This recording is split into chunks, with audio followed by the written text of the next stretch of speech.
condition we have, if the numerators of two fractions are equal. So let's just suppose two fractions with equal numerator. Let's write 5. But our denominator should be different. So I am taking one is 6, another one is 7. Okay. So here what will happen? The fraction having greater denominator, that means this fraction is less than this one. That means 5 by 7 will be lesser than 5 by 6. So you might have a question, how is this happening? So we know 7 is the total number of parts of a whole thing. So let's just consider we have a single chocolate bar. Firstly, we will slice it into 7 parts. So let's just slice it into 7 parts. So 1, 2, 3, 4, 5, 6, 7. So I have 1, 2, 3, 4, 5, 6, 7. Though I am drawing with free hands and my free hand drawing is not that good. Don't laugh behind the camera, but yes. So let's just assume all the parts are equal in size. Similarly, I am drawing another chocolate of the same size. Let's just assume A, B. A chocolate is equal to B chocolate. Okay. Let's just assume. Okay. So I have to divide the same chocolate into 6 parts. So 1, 2, 1, 3. So 1, 2, 3, 4, 5, 6. So now you can see I have just took 5 part of the 6 sliced chocolate. This I have taken 5/5 portion from the 2 chocolates. So if I just take this 5, like this 1, 2, 3, 4, 5. So this up to this, and here I have taken up to this. So you can easily assume that this part is just larger than this part. That means if you are given a chocolate and you are said to cut the whole chocolate into 7 parts, and you have to take 5 parts, then you will get just this much. But if you are given the same chocolate and said to cut it into 6 parts and take 5 parts, obviously when you are said to cut the chocolate into 6 parts, then in each slice you will have greater portion of chocolate than that of cut in case of 7 portions. So easily it is said that this part of chocolate is larger than this one. So I hope now you are clear how this is happening, that 5 by 6 and this is 5 by 7. So 5 by 7 portion is obviously smaller than 5 by 6 portion. So this is how we can come to a conclusion. Similarly, in case of if the denominator of two fractions are equal, so let's just assume and take a fraction having denominators, having two fractions having different numerator but same denominator. So let's just take 8, and in this case I am taking 2, here I am taking 4. Okay. Similarly, I am drawing the same thing, like if in this case, like if we are given another chocolate and also another chocolate of same size. So in this case, we are said to divide the chocolates in the same part. Like the number of slices will be equal, but the number of slices that I have to take or I will give someone will be different. Okay. So let's just divide into 8 parts. 1. Okay. So 1, 2, 3, 4, 5, 6, 7, 8. 1, 2, 3, 4, 5, 6, 7, 8. So here Firstly, you are said to take 2 by 8 portion of the whole cake. That means I am just consuming this part. Similarly, if you are given another chocolate and you have cut, if you are said to take 4 by 8 portion of the whole chocolate, then definitely this total portion is obviously larger than this small portion.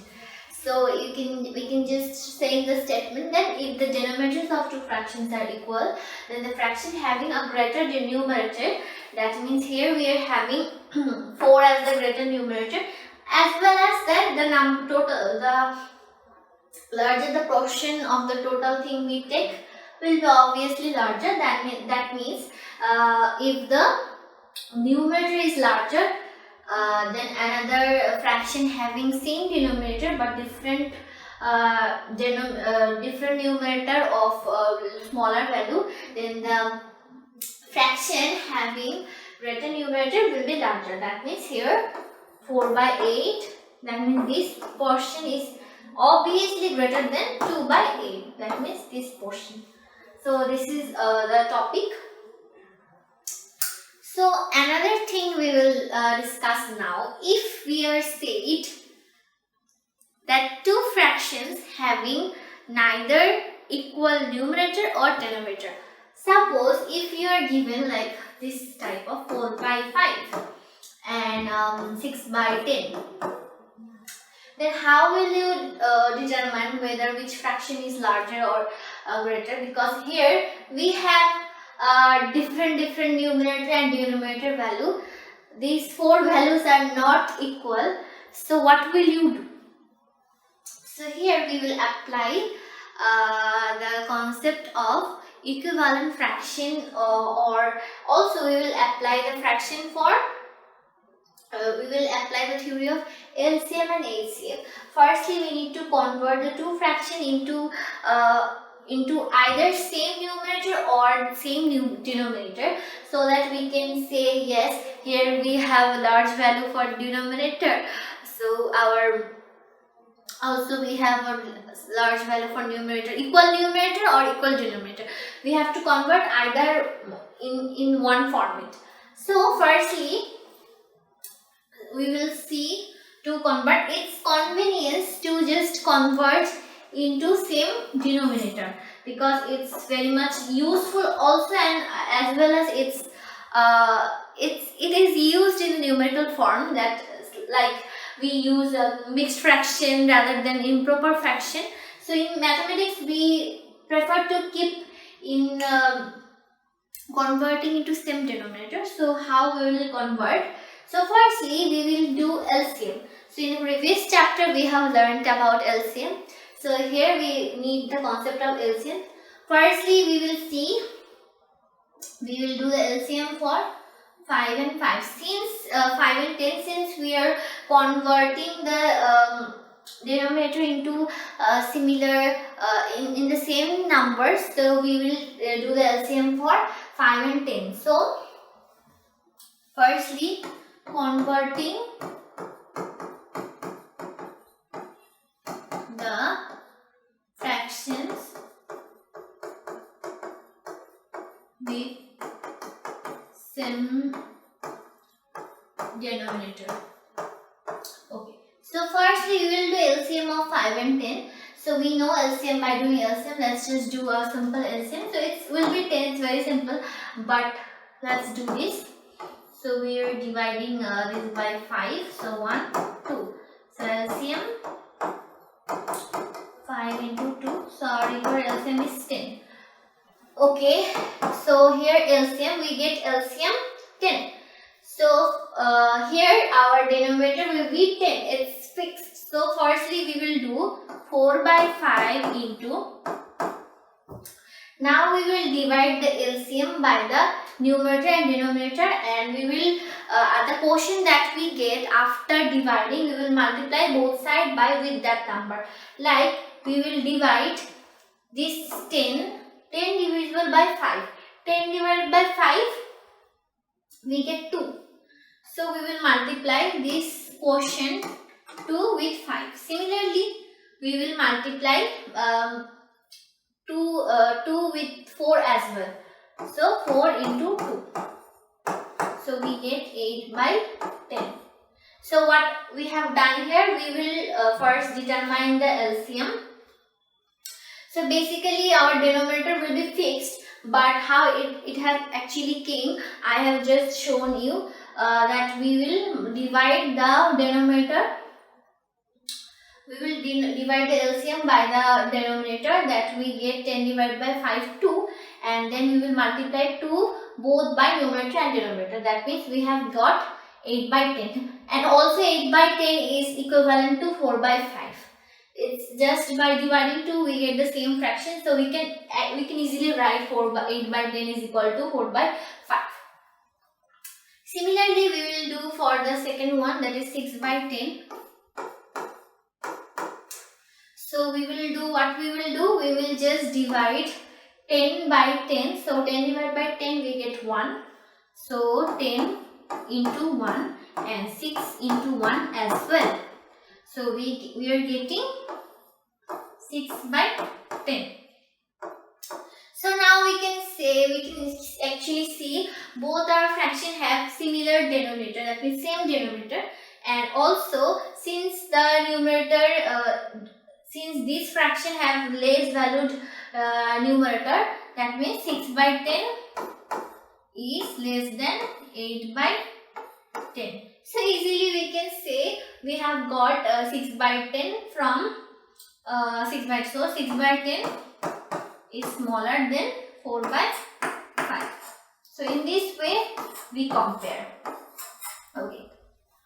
So if we just do in the alternate process, like converting the fractions with same numerator. So in this case what we will do LCM of the 4 and 6 and repeat the same process, like converting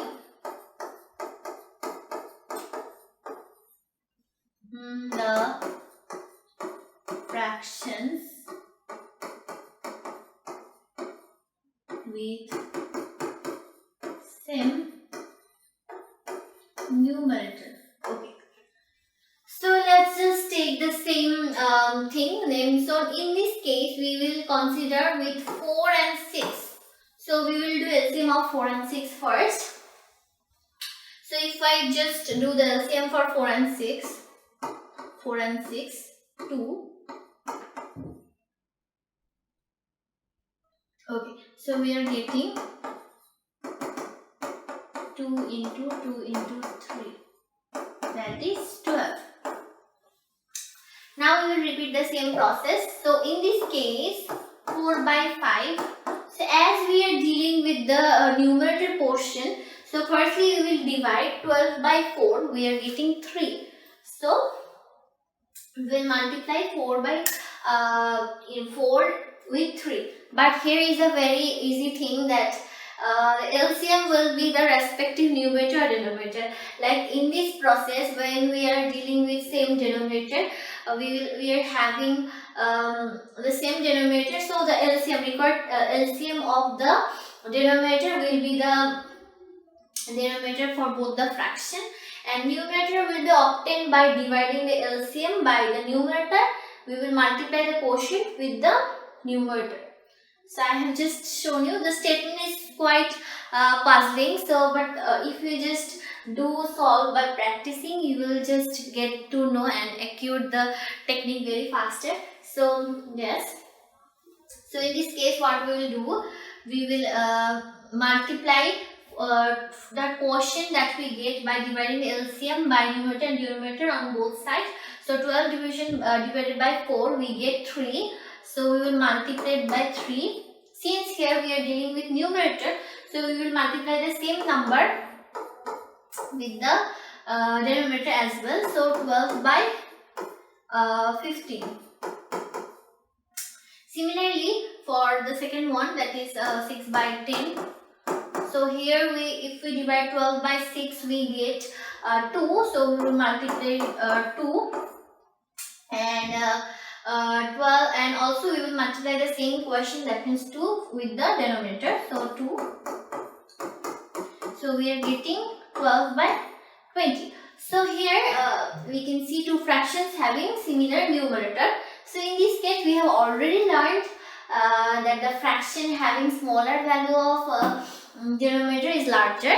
So here 4 by 5 is larger than okay, just write, I am writing in the similar process in the smaller form. Okay, that is this one, 12 by 20 is smaller than 12 by 15, and the accurate, the previous form was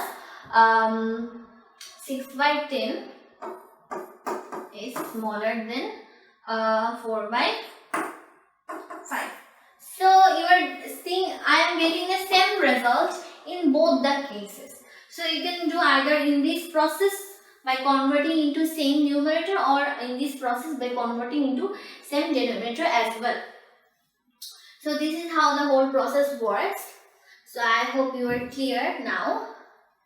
Okay, so there is another way how you can just determine whether the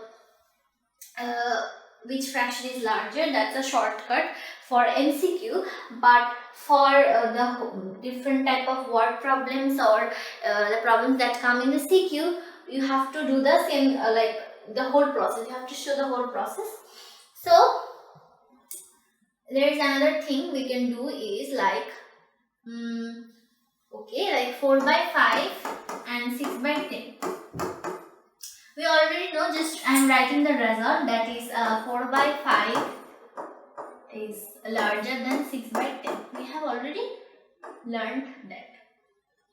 Okay, so what we can do is we will multiply the numerator of the first fraction with the denominator of second fraction, and numerator of the second fraction with the denominator of first fraction. So we can see if we just multiply the numerator, okay, I am writing numerator of first fraction into denominator of second fraction, and numerator of second fraction into denominator of first fraction. So if numerator of first fraction, okay, I am writing it A, it is A and it's B. So when A will be greater than B, then our first fraction will be larger than the second fraction. But if B is greater than A, then second fraction will be larger than first fraction. So here if we imply the rule, then our A will be 4, the numerator of the first fraction into denominator of the second fraction, that is 4 into 10 equal to 40. And our B will be 6 multiplied by 5. That means the denominator of the first fraction into numerator of the second fraction. So we are getting 6 into 5, that is 30. So we can see A is greater than B. That means our this fraction, that means so 4 by 5 is greater than 6 by 10. And we have already learned through the process of converting into same numerator or denominator that 4 by 5 is greater than 6 by 10. So easily we are seeing the whatever process you follow, you will get the same result.